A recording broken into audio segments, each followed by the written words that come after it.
ಸನ್ಮಾನ್ಯ ಸಭಾಧ್ಯಕ್ಷರೇ, ಸದನ ನಡೆಯುವಂಥ ಸಮಯದಲ್ಲಿ 3 ಜನರ ಎನ್ಕೌಂಟರ್ ಆಗಿದೆ. ಸದನ ನಡೀತಾ ಇದೆ. ಇಂಥ ಸಂದರ್ಭದಲ್ಲಿ ಇಡೀ ಕರ್ನಾಟಕವೇ ಒಂಥರ ಬೆಚ್ಚಬೀಳೋ ರೀತಿ 3 ಜನರ ಎನ್ಕೌಂಟರ್ ಆಗಿದೆ. ಈಗಾಗಲೇ ರೈತರೆಲ್ಲ ಒಂದು ಭಾಷೆಯಲ್ಲಿ ಮಾತಾಡ್ತಾ ಇದ್ದಾರೆ. ಅಲ್ಲಿ ಸತ್ತಿರ್ತಕ್ಕಂಥ ಕುಟುಂಬದವರು ಅವರು ಅಲ್ಲಿಗ ಕ್ವೆಶ್ಚನ್ ಅವ್ರು ಮುಗಿಸನ್ರಿ. ಅಲ್ಲ, ಅದು ಮುಗ್ಸಕ್ ಮುಂಚೆ ಕ್ವಶನ್ ಅವರ್ ಇರೋದೇ. ಈ 3 ಜನ ಸಾವಿಗೆ ಯಾರು? ಹಂಗಾರೆ ಸರ್ಕಾರನೇ ನೇರ ಕಾರಣ. ಹಂಗಾರೆ ಇದಕ್ಕೆ ಸರ್ಕಾರನೇ ಕಾರಣ ಹೇಳ್ಬೇಕಲ್ಲ. 3 ಜನ ಸತ್ಯಕ್ಕೆ ಏನೂ ಇಲ್ಲ. ತಮಿಳುನಾಡು ಸಿಎಂ ಮಾತಾಡ್ತಾರೆ ಇದ್ರ ಬಗ್ಗೆ ಅಂತ ಹೇಳಿದ್ರೆ ಇದು ರಾಜ್ಯದ ವಿಚಾರ ಅಲ್ಲ, ಹೊರ ರಾಜ್ಯಗಳ ವಿಚಾರ ಆಗಿದೆ. ಅಧ್ಯಕ್ಷರೇ, ನೋಟಿಸ್ ಕೊಡೋಣ. ನಾವೇನ್ ಅನ್ಕೊಂಡಿದ್ವಿ ಅಂತಂದ್ರೆ, ಸದನ ಪ್ರಾರಂಭ ಆಗ್ತಿದ್ದಂತೆ ಸರ್ಕಾರ ಸೋಮೋಟೋ ಸ್ಟೇಟ್ಮೆಂಟ್ ಮಾಡುತ್ತೆ ಅಂತ. ಘಟನೆ 24 ಅವರ್ಸ್ ಆಯ್ತು ಘಟನೆ ಆಗಿ. ಸದನ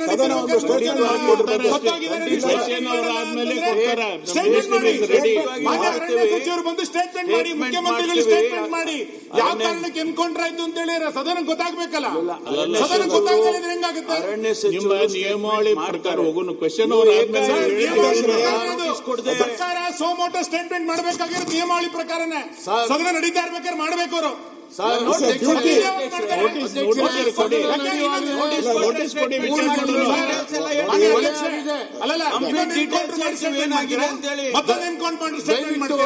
ನಿಯಮಾವಳಿಗಳನ್ನ ಸರ್ಕಾರಕ್ಕೆ ರೈತರ ಬದುಕಿನ ಬಗ್ಗೆ ಏನಾದ್ರು ಕಾಳಜಿ ಇದ್ದಿದ್ರೆ ನೀವು ಮೊದಲು ಸ್ಟೇಟ್ಮೆಂಟ್ ಮಾಡಬೇಕು. ಸ್ಟೇಟ್ಮೆಂಟ್ ಮಾಡದಲ್ಲಿ ಇರಕ್ಕಾಗಲ್ಲ ಸದನದಲ್ಲಿ. ಹಾಗಾದ್ರೆ ಮಾನ್ಯ ಪರಮೇಶ್ವರ್ ಅವರೇ, ಸರ್ಕಾರ ತಪ್ಪಿಸ್ಕೊಂಡು ಹೊರಡೋಗ್ತಾ ಇದೆಯಾ? ಖಂಡಿತವಾಗಿ ರೈತರು ತಕ್ಷಣ ನೀವು ತಪ್ಪಿಸ್ಕೊಂಡು ಹೋಗುವಂತ ಕೆಲಸ ಏನೂ ಆಗಿಲ್ಲ. ಮತ್ತೆ ಇನ್ನೇನು ಸಾಯಿಸಿದ್ರಿ ನೀವು? ರೈತರನ್ನ ಗುಂಡಿಟ್ಟು ಸಾಯಿಸಿದ್ರಿ. ಅದನ್ನ ರಾಜ್ಯ ಜನರಿಗೆ ಗೊತ್ತಾಗಬೇಕು.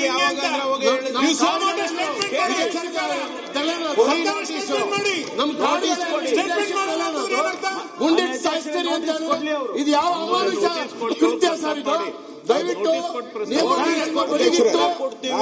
ಇದನ್ನ ಚರ್ಚೆಗೆ ಕೇಳಬೇಕು ಅಂತ ಹೇಳಿ ನಾನು ವಿನಂತಿ ಮಾಡ್ಕೊಂತೇನೆ. ಮೊನ್ನೆ ಅರಣ್ಯ ಸಚಿವರು ಇದಕ್ಕೆ ಉತ್ತರವನ್ನು ಸ್ಟೇಟ್ಮೆಂಟ್ ಮಾಡಬೇಕು ಈ ಸದನದಲ್ಲಿ. ಮಾಡ್ತಾರೆ. ಒಂದೇ ನಿಮಿಷ ಜನ ಕೂತಿದ್ದಾರೆ. ಅಧ್ಯಕ್ಷರೇ, ಇದು ನಾನು ಅಲ್ಲಲ್ಲ, ಒಂದೇ ನಿಮಿಷ ನಾವು ಕೇಳ್ಬಿಡಿ. ಇದು ಸದನದ ನಿಯಮಾವಳಿ ಪ್ರಕಾರನೇ ಒಂದು ಸರ್ಕಾರಕ್ಕೆ ಏನಾನ ಗೌರವ ಇದ್ದಿದ್ರೆ ಎನ್ಕೌಂಟರ್ ಬಗ್ಗೆ ಸದನದಲ್ಲಿ ಒಂದು ಸ್ಟೇಟ್ಮೆಂಟ್ ಮಾಡ್ಬೇಕಾಯ್ತು ಸರ್ಕಾರ. ಎಲ್ ಮಾಡಿದ್ದಾರೆ? ಮಾಡ್ಬೇಕಾಗಿತ್ತು. ಆ ಗೌರವ ಇದ್ದಿದ್ರೆ ಮಾಡ್ಬೇಕಾಯ್ತು. ಎನ್ಕೌಂಟರ್ ಆಗಿದೆ. ತಮಿಳುನಾಡಿನ ಮುಖ್ಯಮಂತ್ರಿ ಕಾಮೆಂಟ್ ಮಾಡಿದ್ದಾರೆ. ರಾಜ್ಯದಲ್ಲಿ ತಮಿಳರಿಗೆ ನ್ಯಾಯ ಇಲ್ಲ ಅಂತ ಹೇಳ್ತಾ ಇದ್ದಾರೆ. ನಿಮ್ದೇ ಪಾರ್ಟ್ನರ್ ಹೇಳಿದ್ದಾರೆ ತಮಿಳರಿಗೆ ನ್ಯಾಯ ಇಲ್ಲ ಕರ್ನಾಟಕದಲ್ಲಿ ಅಂತ ಹೇಳ್ತಾರೆ. ಲಕ್ಷಾಂತರ ಜನ ತಮಿಳರು ವಾಸ ಮಾಡ್ತಾ ಇದ್ದಾರೆ ಕರ್ನಾಟಕದಲ್ಲಿ. ಅವ್ರಿಗೆಲ್ಲ ಏನು ಉತ್ತರ ಕೊಡ್ತೀರಾ ನೀವು? ಬೇಜವಾಬ್ದಾರಿ ಸರ್ಕಾರ ಅಲ್ವಾ ಇದು? ನೋ ಸ್ಟೇಟ್ಮೆಂಟ್ ಮಾಡೋ ಮುಖ್ಯಮಂತ್ರಿ ಬಂದು ಸ್ಟೇಟ್ಮೆಂಟ್ ಮಾಡಿ ಮುಖ್ಯಮಂತ್ರಿಗಳು ಆಮೇಲೆ ಯಾಕಂದ್ರೆ ಸದನ ಮುಂದೆ ಹಾಕಿ ಒಂದು ಅರ್ಧ ಗಂಟೆ 3 ಜನರ ಸಾವು ಕೊಲೆ ಎನ್ಕೌಂಟರ್ ಮಾಡಿದ್ದಾರೆ. ಕೊಲೆ ಮಾಡಿದ್ದಾರೆ. ಕೊಲೆಗಾರರಿಗೆ ಶಿಕ್ಷೆ ಆಗಲ್ಲ. ಏನ್ ಮಾಡಿದ್ದಾರೆ ಕೊಲೆಗಾರರಿಗೆ ಶಿಕ್ಷೆ ಕೊಟ್ಟಿದ್ದಾರೆ. ಅವರು ಕೇಳಿ ಮಂತ್ರಿಗಳು ಸ್ಟೇಟ್ಮೆಂಟ್ ಕೊಡಿ ಅಂತ ಹೇಳಿದೆ ನಾನು.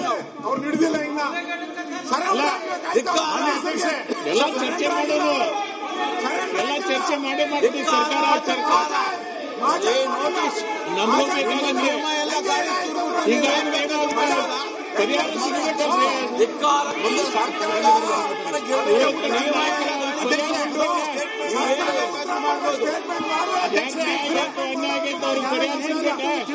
ಚರ್ಚೆ ಆದ್ರೂ ಸಿಗುತ್ತೆ. 3 ಜನರ ಕೊಲೆ ಮಾಡಿದೆ ಸರ್ಕಾರ.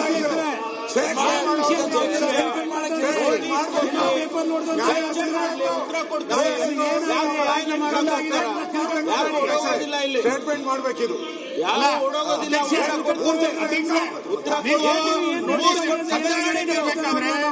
ಮೂರು ಜನ ಎನ್ಕೌಂಟರ್ ಸರ್ಕಾರ ಮಾಡಿದ ನಂತರ ನೋಟಿಸ್ ಕೊಟ್ಟು ಚರ್ಚೆ ಮಾಡಿ ಅಂತ ಹೇಳ್ತಿರಲ್ಲ, ಎನ್ಕೌಂಟರ್ ಮಾಡ್ಬೇಕಾದ್ರೆ ನೋಟಿಸ್ ಕೊಟ್ಟಿದ್ರ ಅವರಿಗೆ? ಎನ್ಕೌಂಟರ್ ನೋಟಿಸ್ ಕೊಟ್ಟಿದ್ದ?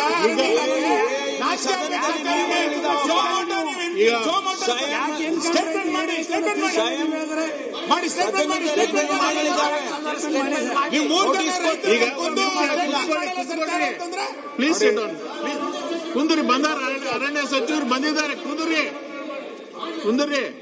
ಬೆಳಿಗ್ಗೆ ನನ್ಗೆ ಫೋನ್ ಮಾಡಿದ್ರು. ನಾನೇನ್ ಹೇಳಿದೆ, ಪ್ರತಿ ನಿಮ್ ಏನ್ ನೇಮ್ ಇರ್ತೈತಿ, ಈಗ ಪ್ರಶ್ನಾವಳಿ ಆದ್ಮೇಲೆ ಮಾಡ್ರಿ ಅಂತಂದೆ. ಇಲ್ಲಿಕ್ಕೆ ಅವ್ರು ಮೊದ್ಲು ಬಂದ ಮಾಡ್ತೀನಿ ಅಂತ ಹೇಳಿದ್ರು ಅವ್ರು ಬೆಳಿಗ್ಗೆ. ವಿಷಯ ಇದು ಈಗ ಮಾಡ್ತಾರಲ್ಲ, ಮಾಡ್ಲಿ ಸ್ಟೇಟ್ಮೆಂಟ್ ಮಾಡ್ಲಿ ಅಶೋಕ್. ನಮ್ಮ ರಾಜ್ಯದ ಅರಣ್ಯ ವಿದೇಶಿ ನೆಲ ಅಲ್ಲ, ಅದು ನಮ್ಮ ದೇಶದ ನೆಲ. ಆಯ್ತಾಯ್ತು, ಈಗೆಲ್ಲ ಚರ್ಚೆ 3 ಜನ ಕೊಲೆ ಮಾಡುವ ಪರಿಸ್ಥಿತಿ ಏನಾಗಿದೆ, ಯಾಕಾಗಿದೆ, ಎನ್ಕ್ವೈರಿ ಕೊಟ್ಟಾರ, ಕೂತಿದ್ದಾರೆ.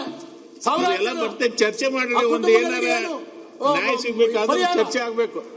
ಅಧ್ಯಕ್ಷರೇ, ಇದು ಒಂದೇ ನಿಮಿಷ ರೆಡ್ಡಿ ಅವರೇ, ಒಂದೇ ನಿಮಿಷ ರೆಡ್ಡಿ ಅವರೇ, ಇದು ಬರೀ ಕರ್ನಾಟಕಕ್ಕೆ ಸಂಬಂಧ ಸೀಮಿತ ಆಗಿಲ್ಲ. ಈಗ ತಮಿಳುನಾಡಿಗೆ ಹೋಗಿದೆ. ಅಲ್ಲಿನ ಡಿಎಂಕೆ ಮುಖ್ಯಮಂತ್ರಿ ನಮ್ಮ ರಾಜ್ಯದ ಬಗ್ಗೆ ಅವಹೇಳನಕಾರಿ ಮಾತು ಆಡಿದ್ದಾರೆ. ಖಂಡನೀಯ ಅಂತ ಹೇಳಿದ್ದಾರೆ. ಕರ್ನಾಟಕ ಸರ್ಕಾರನ ಖಂಡನೀಯ ಅಂತ ಹೇಳಿದ್ದಾರೆ. ಇಷ್ಟು ಹೇಳಿದ ಮೇಲೂ ಈ ಸರ್ಕಾರಕ್ಕೆ ಸ್ಟೇಟ್ಮೆಂಟ್ ಮಾಡ್ಬೇಕು ಅಂತ ಜ್ಞಾನ ಇಲ್ಲಲ್ವಾ?